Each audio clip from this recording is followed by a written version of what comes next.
नमस्कार दोस्तों। आज 23 नवंबर है और आज के द हिंदू में क्या और क्यों पढ़ें इसे लेके फिर से हम हाजिर हैं। और आज की जो पहली न्यूज है, supreme court calls out centre over short tenure of CEC. Chief election commission के शॉर्ट टेन्योर को लेके इलेक्शन कमीशन मतलब सुप्रीम कोर्ट ने एक बात कही है। तो यहाँ पे कहा गया कि जो 2015 से 2022 तक for 7 years we have had 8 CEC justice Joseph Reddy.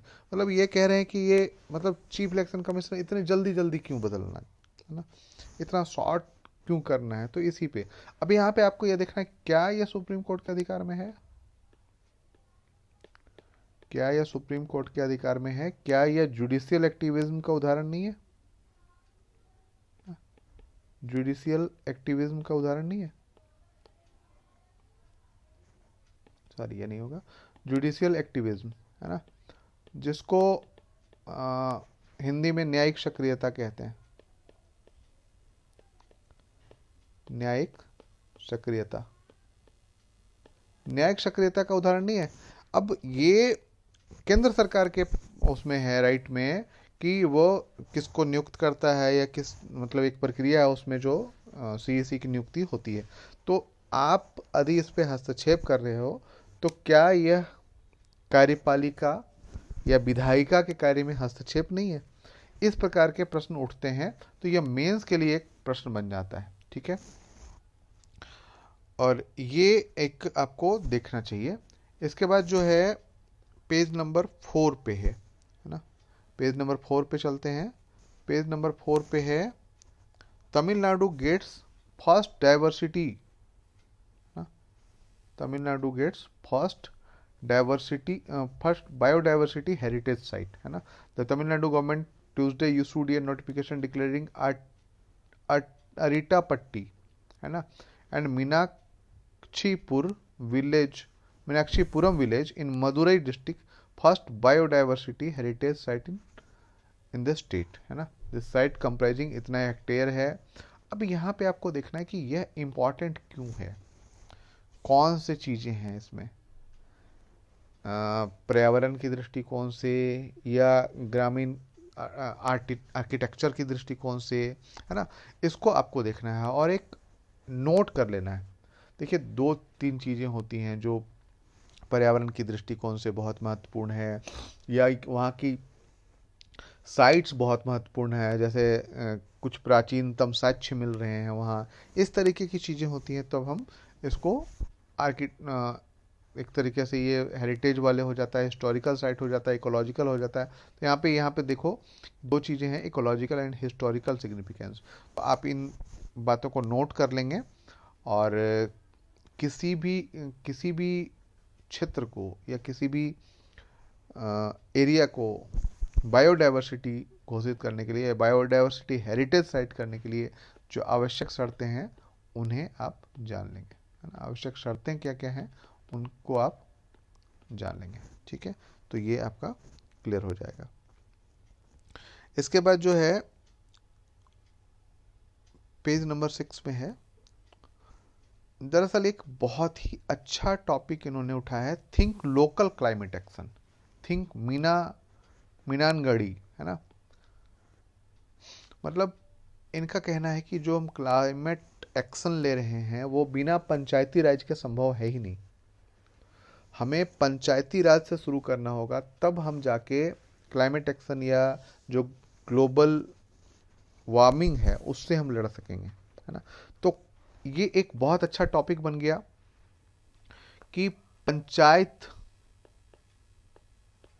Global warming से, है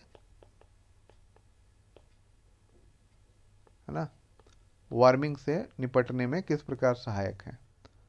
पंचायतें जो हैं वो ग्लोबल वार्मिंग से निपटने में किस प्रकार सहायक है, क्या कदम उठाने चाहिए। तो आप इसको पढ़ लेंगे तो बहुत आसानी से समझ में आ जाएगा आपको। ठीक है, इसके बाद जो है RBI concern on slow deposit growth, है ना।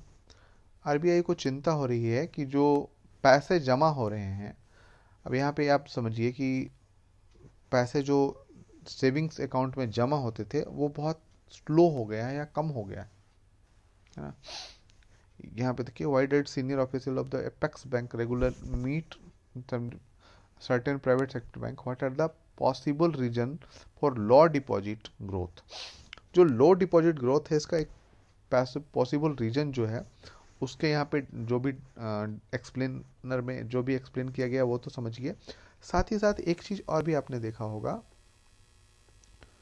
कि हमारे खर्च करने की प्रवृत्ति बढ़ी है। आपने देखा होगा कि आज हम लोग खर्च करने लगे हैं। खर्च किस प्रकार के करने लगे हैं, कौन कौन सी चीज़ें हैं, आप अपने आसपास देखिए कि कौन कौन सी चीज़ें हैं जिनमें हम खर्च कर रहे हैं। जो सबसे बड़ा आइटम है वो है फूड। हम आज मंगाने लगे हैं, खाना मंगाने लगे हैं। ऑर्डर करने में, खाना ऑर्डर करने में बूम आया एक, ऑनलाइन शॉपिंग।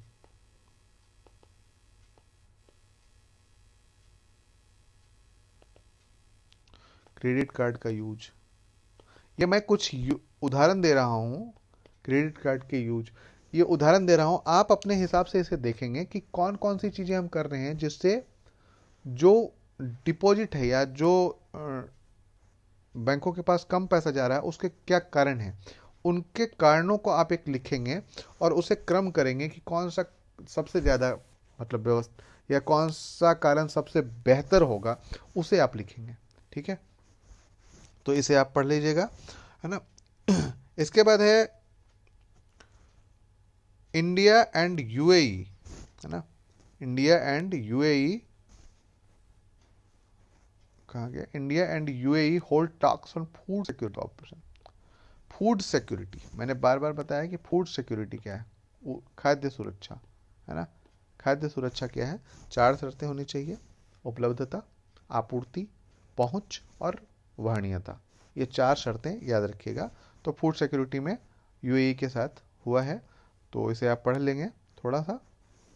बस I2U2 हम जानते ही हैं, India, Israel, United state America और यूएई, इन चारों के बीच में एक अलग क्वाड टाइप का एक संगठन बना है, और इसी में इंडिया एंड यूएई ने जो फूड सिक्योरिटी कॉर्पोरेशन पे बात करी है, तो आप देख लेंगे इसको। इसके बाद है Europe to be hit hardest in global slowdown, है ना। यूरोप जो है वो एकदम से ज़्यादा हिट करेगा, जो हार्डेस्ट इन ग्लोबल स्लोडाउन से ओईसीडी, है ना। यूरोप क्यों हार्डेस्ट वो करेगा, क्योंकि आज आप देखो कि जब भी जितने भी बड़े बैंक हैं या जो भी सेविंग की प्रवृत्ति जहाँ नहीं है वो यूरोपीय मार्केट है। साथ ही साथ आप ये भी देखोगे कि अब वहाँ पे मैन्युफैक्चरिंग या जो बेसिक चीज़ें हैं वो नहीं हैं। उन यूरोप का कारखाना चीन बन चुका है, भारत बनने जा रहा है। तो इस प्रकार से जो एक व्यवस्था, जो इंफ्रास्ट्रक्चर पर टिकी हुई अर्थव्यवस्था, इसे इस तरीके से समझिए कि एक अर्थव्यवस्था इंफ्रास्ट्रक्चर पर टिकी हुई है और एक अर्थव्यवस्था किस पे टिकी हुई है, तो एक्सचेंज पे, है ना। एक्सचेंज पे टिकी हुई है। चाहे इस तरीके से समझिए कि मेरे पास बहुत सारी संपत्ति है, जमीन है ना, और आपके पास मुंबई स्टॉक एक्सचेंज में या बॉम्बे स्टॉक एक्सचेंज में रखा हुआ पैसा है। मेरे पास 20,000 करोड़ की संपत्ति है ना, 20,000 करोड़ की संपत्ति, और आपके पास 2 लाख करोड़ की संपत्ति है ना। मेरे पास 20,000 करोड़ की संपत्ति है, आपके पास 2 लाख करोड़ की संपत्ति है। आपका क्या हुआ कि कई कंपनियां जिसमें आपने निवेश किया वो एकदम से बिल्कुल माइनस में चली गई या बिल्कुल डूब गई, दिवालिया हो गई। तो आपका ये जो घाटा हुआ ये सीधे हो सकता है कि आप 1,000 करोड़ तक उतर जाएं। लेकिन ये 20,000 में, मैं एक उदाहरण दे रहा हूँ, आप 1,000 करोड़ तक उतर जाएं, लेकिन हम 20,000 में कुछ भी कमी होगा तो 10% गिर सकता है दाम, तो 18,000 करोड़ तक हम रहेंगे।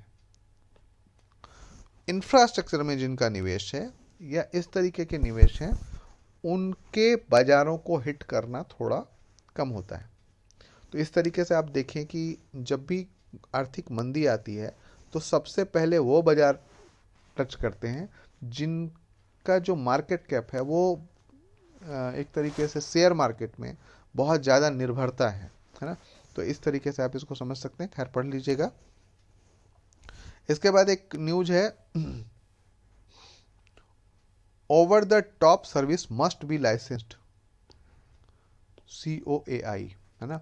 जो OTT हम लोग बात कर रहे हैं, जैसे आपने देखा होगा कि बहुत सारे नेटफ्लिक्स पे या इस तरीके की चीज़ें जो चल रही हैं उनको लाइसेंस्ड के लिए बात की जा रही है। अब लाइसेंस कौन दे रहा है? Cellular operator association of India, इसने कहा है कि लाइसेंस की आवश्यकता है। तो आखिर cellular operator association of India को क्या ज़रूरत पड़ गई कि OTT के बारे में बात करें? तो आपको जो COAI है इसको देख लेना है कि यह किस प्रकार की संस्था है और किस प्रकार से काम करती है ना, इसके बारे में जानना है। तो आज के लिए इतना ही दोस्तों, फिर कल मिलते हैं क्या और क्यों के साथ। यदि आप नए आए हैं तो प्लीज़ लाइक शेयर सब्सक्राइब जरूर कर लें और ज़रूर कमेंट करें कि क्या आप और देखना चाहते हैं। धन्यवाद।